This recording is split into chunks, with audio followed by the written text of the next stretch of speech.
You owe her your life, Diane screamed, ripping my medical records in half.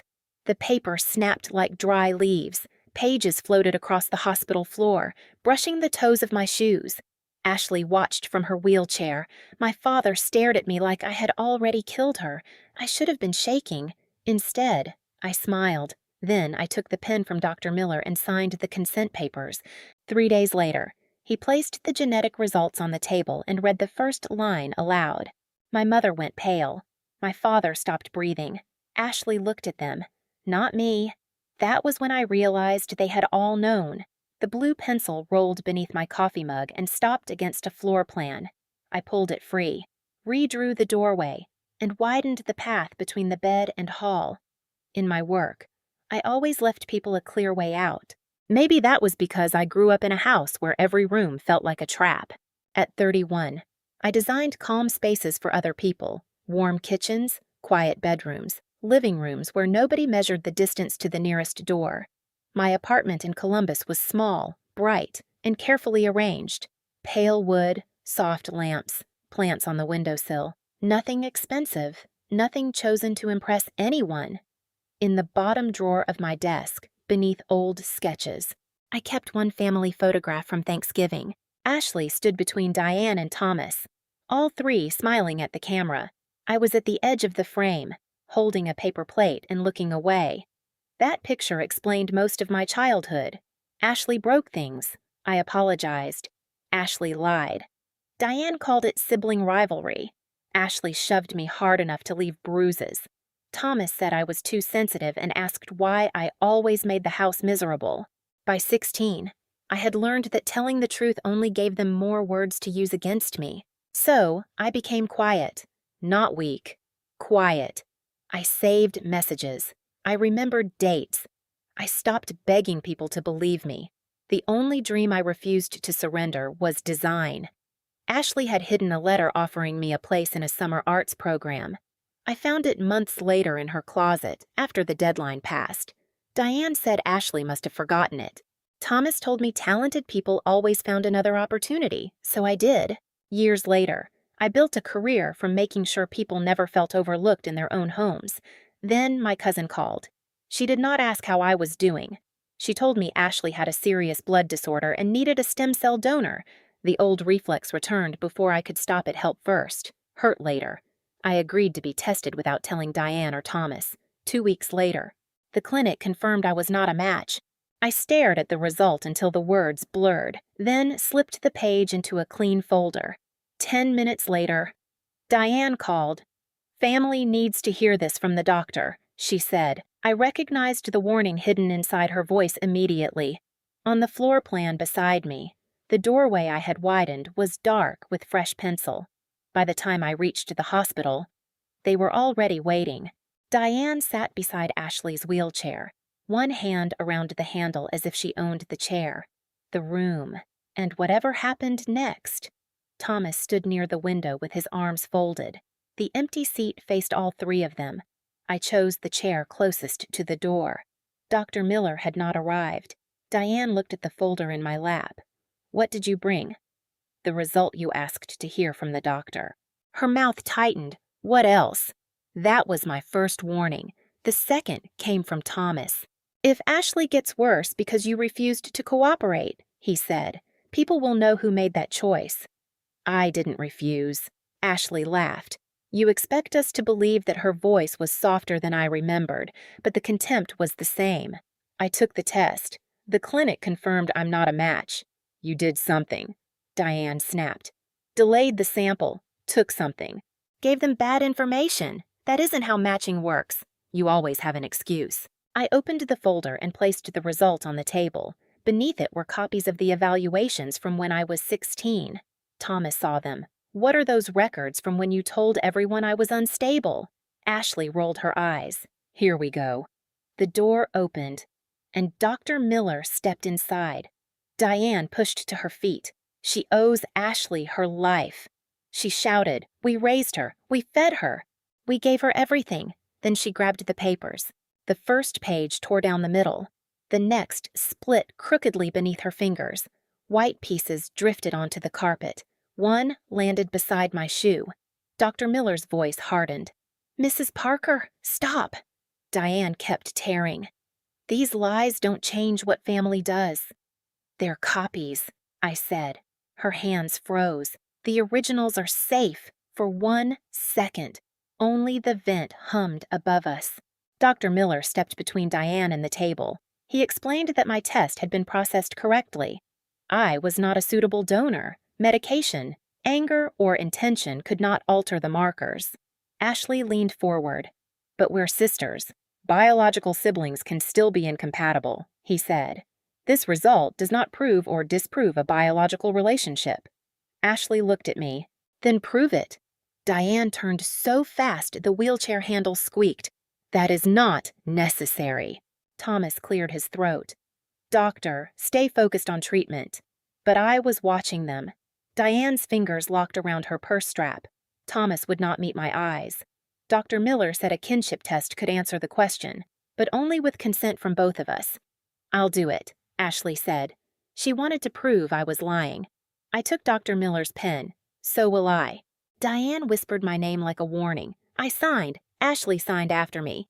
When she pushed the papers across the table, Diane stared at our names as if we had opened a door she had spent 30 years keeping shut.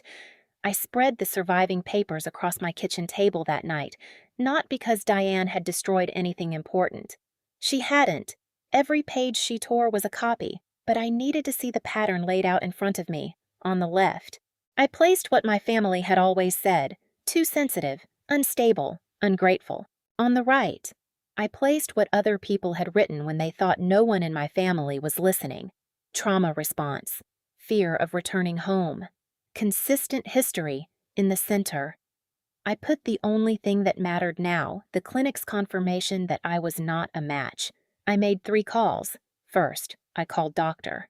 Miller's office and asked for written confirmation that the test had been processed correctly and that repeating it was not medically necessary. Second, I asked for a patient advocate to attend the results meeting.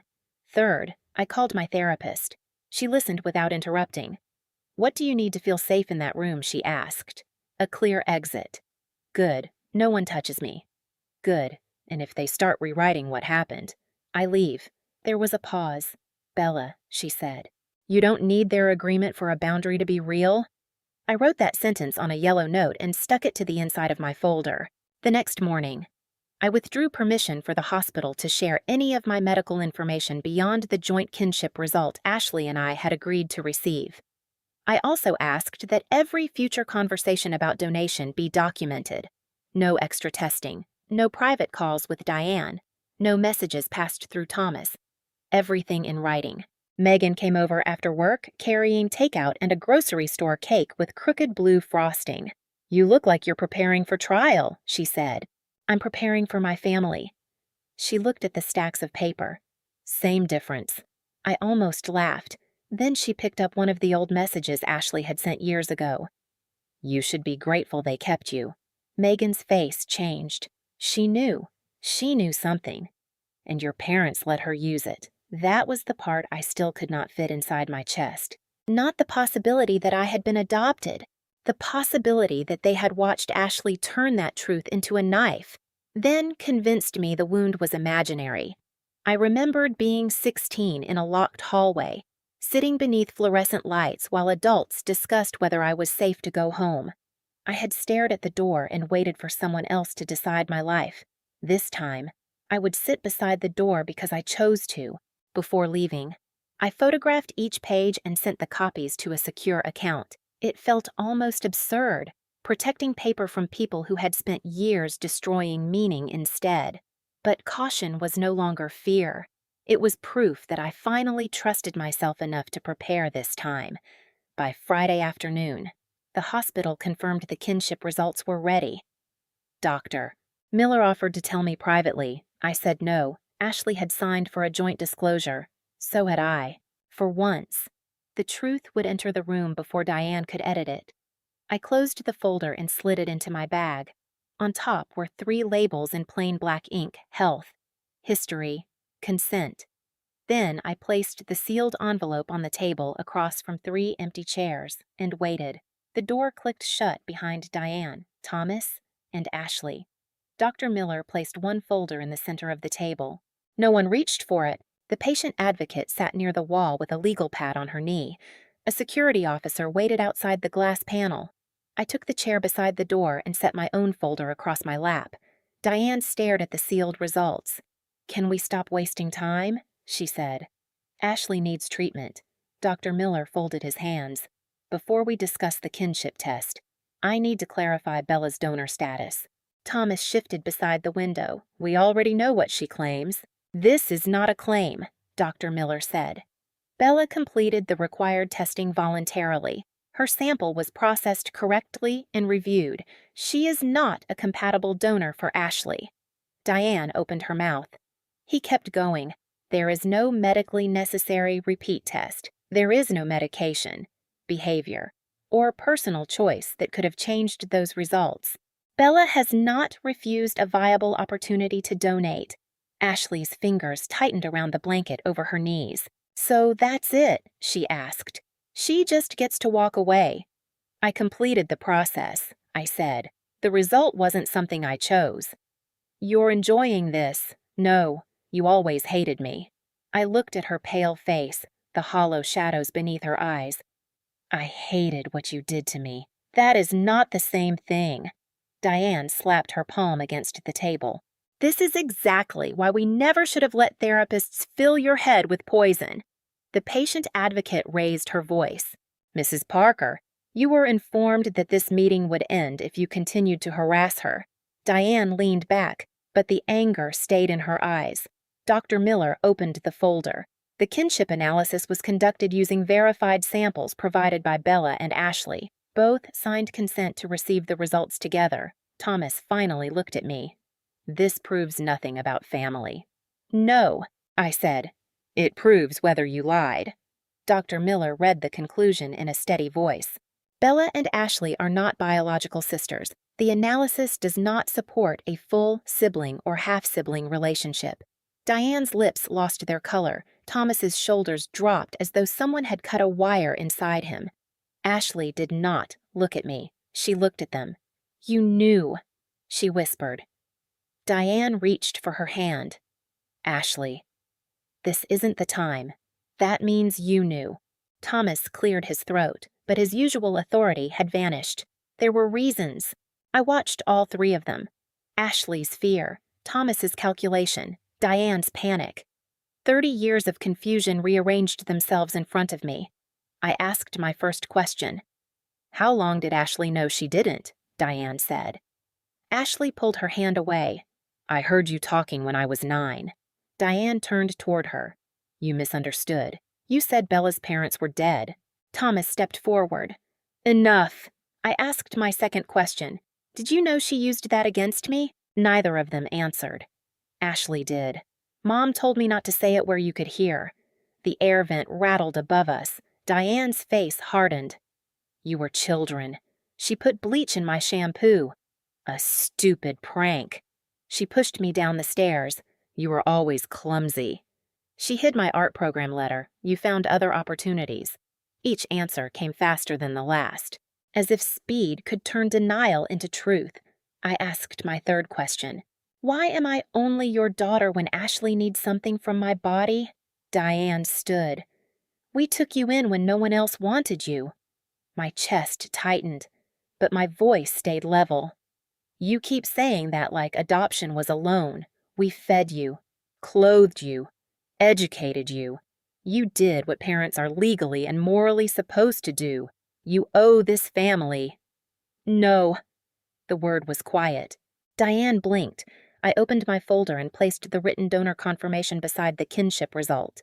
"I chose to be tested because I did not want my anger to decide whether I helped someone who was sick. I did everything the doctors asked." Ashley started crying. "Then keep trying. There is nothing left to try." "You could find another doctor." Dr. Miller answered before I could. "She cannot become compatible through additional testing." Ashley looked at me again. "So you're leaving me to die. I hope you find a donor. I hope you recover. But your illness does not erase what happened to me." Thomas pointed toward the results. You are humiliating this family. No, the truth is, Diane's voice dropped. We protected you from knowing who I was, from feeling abandoned. You let Ashley tell me I was unwanted, then punished me for believing her. Diane had no answer. I turned to Dr. Miller. I want my donor evaluation closed. I revoke permission for any medical information to be shared with them. I do not consent to further contact through the hospital. He nodded. That will be documented today. The patient advocate wrote it down. Diane's anger cracked into fear. Bella, don't do this. I stood. She caught my wrist. Her fingers were cold and tight. Let go. I am still your mother. Then you should have protected me. She did not release me. The security officer entered and removed her hand from my arm. Diane stumbled back against Ashley's wheelchair. Thomas said my name like an order. I picked up my folder. The torn papers from the first meeting were gone, but the results on the table remained smooth and whole. I opened the door. Behind me, Ashley was crying. Thomas was blaming the doctor. Diane was still insisting she had done everything out of love. I stepped into the hallway and let the door close softly. They could argue with me. They could argue with the past. But they could not tear up the truth anymore. Diane called the hospital. I knew because Dr. Miller's office sent me a message. Your privacy restrictions are active. No information was released. That sentence felt more powerful than every argument I had tried to win. By evening, Thomas had started calling relatives. His version changed. To some, I had refused testing. To others, I had manipulated the results. By Saturday, I had apparently stormed out while Ashley begged me to save her. I did not defend myself. I sent one message to the people who contacted me. I completed the donor testing voluntarily. I was confirmed not to be a match. My medical information is private, and I will not discuss it further. Then I stopped answering. Thomas hated silence when he could not control what it meant. He left messages about loyalty, shame, and everything the Parkers had sacrificed for me. Diane sent emails with subject lines like, "Please remember who raised you." Ashley sent only one message. "I hope you're happy." I read it once. Then I blocked them. When Thomas began using relatives to pass along threats, I contacted a legal professional. A formal notice told Diane and Thomas to stop contacting me directly or through relatives. The messages slowed, then they stopped. Without me reacting, their story started falling apart. One aunt asked the question no one had ever asked before. If Bella took the test and wasn't a match, what was she supposed to do? Diane had no answer. 3 months later, Megan called while I was measuring windows at a client's house. Ashley had found an unrelated donor. The transplant moved forward. She survived. I sat on the cold floor beside my measuring tape and closed my eyes. Relief came first, not love, not forgiveness. Relief. Ashley was alive, and no one could turn her death into another weapon against me. Nearly a year after the hospital meeting, I received access to my adoption records. I opened them at my kitchen table, with the blinds half drawn and the apartment quieter than I had ever heard it. My birth parents were Ethan and Grace Bennett. They had died in an accident when I was young. They had not abandoned me.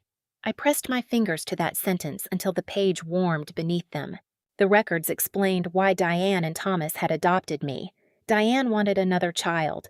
Thomas liked being seen as generous. They believed food, school, and a clean house were enough. They wanted gratitude.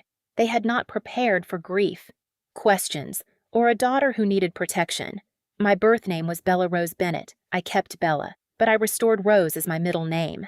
Megan arrived that evening with a grocery store cake covered in crooked blue frosting. She had written, "Welcome back." Rose across the top. We ate it with 2 forks while coffee filled the apartment with a warm, bitter smell. On the table, my birth record rested beside a new floor plan. The paper Diane tried to destroy had become something else, proof that my life had started before her and permission to keep building it after her.